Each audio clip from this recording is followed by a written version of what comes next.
आज जो प्रत्याशी आपको भारतीय जनता पार्टी का दिखता है ना, वो कौन है? ये वो ऐसा बैल है जो खाया पिया झारखंड मुक्ति मोर्चा का, मोटा ताजा हो गया झारखंड मुक्ति मोर्चा में और हल जोतने चला गया भाजपा का खेत में। हम अपने खेत बनाया जेएमएम का, खलियान भी बनाया, हम उपजाऊ भी हम किया है और उसी में हमने आंदोलन किया खाके। वो जो आज बोल रहा है उनको 2016 में हम काज करिया था, जब हम ही बनाया उसको। ये हम नहीं सोचा था ये लड़का ऐसा बनेगा। जंगल में हम सोते थे, ये बच्चा लोग को छोड़ के, जो छोटा छोटा था, ये हमारा बड़ा लड़का। हमको बैल कैसे, आदिवासी नेता का, आदिवासी को तो ये बैले नजर आ रहा है इसको। जोहार, मैं आनंद कुमार और आप देख रहे हैं जनमन की बात।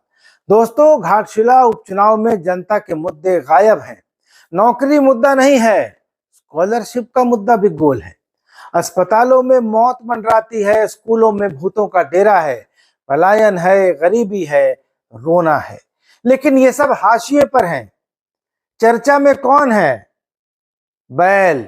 जी हाँ, चर्चा में है बैल। खाया पिया बैल, मोटा बैल, भाजपा का हल जोतने वाला बैल और जेएमएम के खूंटे से बंधा बैल। लगता है दोस्तों, ये चुनाव नहीं बल्कि सोनपुर का मेला है, जहां किस्म किस्म के बैल आए हैं। मोटे ताजे, सजे धजे, खुदे ना घुघुर घाटी बांधे हुए बैल। नेता घाट घाट घूमकर थक चुके हैं, रोड रास्ता सब नाप लिया है, वादे कर लिए, आरोप लगा लिए, सब कुछ कर लिया, कुछ नहीं बचा। अब बचा है तो सिर्फ बैल। वैसे बैल बहुत मेहनती होता है दोस्तों। मेहनती तो बैल बुद्धि मनुष्य भी होता है। मालिक का खेत भी जोतता है, बैलगाड़ी भी हाँकता है, हर बात पर सिर हिलाकर हामी भी भरता है। पर इस बार बैल कुछ नहीं जोत रहा। बेचारे बैल को ही बयानों में जोत दिया गया है। अब मुख्यमंत्री जी बोले कि भाजपा का उम्मीदवार वो बैल है जिसे खिला पिलाकर मोटा तगड़ा तो हमने किया, और अब वो जा रहा है भाजपा का खेत जोतने। लेकिन सीएम साहब भूल गए कि बैल को खुला छोड़ दो तो कभी कभी पड़ोसी का खेत भी चर आता है। लेकिन जो बैल पड़ोसी का खेत जोत दे वो असली बैल नहीं हो सकता, वो राजनीतिक बैल है।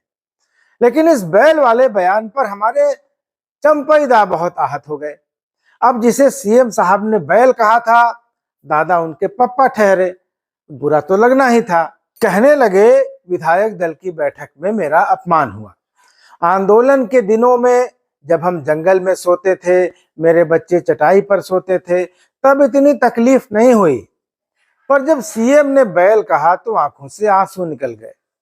सोचिए, जिसने आंदोलन के दौर में डंडे, गोलियां, पुलिस सब झेला, उसे एक बैल शब्द ने हिला दिया। माना कि गुस्सैल बैल सींग मार देता है, लेकिन बैल शब्द भी मारक होता है, आज पता चला। तो बिफरे चंपई दादा ने पलटवार किया, कहा हमको बैल कहता है, खुद तो सबको जेएमएम के खूंटे में बांध कर रखा है। पार्टी बनाया था क्या? वो आंदोलन किया था क्या? अब दोस्तों, जनता सोच में है, ये चुनाव है या बैल खूंटा सम्मेलन।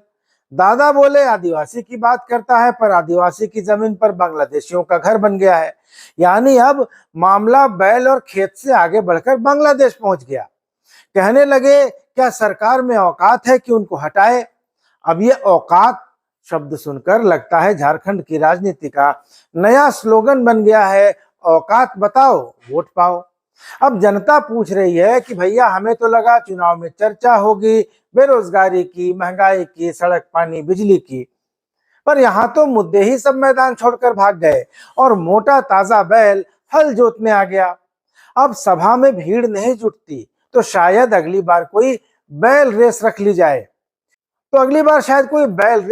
जाए। घाटशिला से धालबुमगढ़ तक पोस्टर होगा, मोटा बैल लौटाओ, विकास की लहर लाओ। दोस्तों, सच कहें तो झारखंड की राजनीति अब बैल युग में प्रवेश कर चुकी है। यहाँ नेता किसान नहीं है और खेत में मुद्दों की फसल भी नहीं है।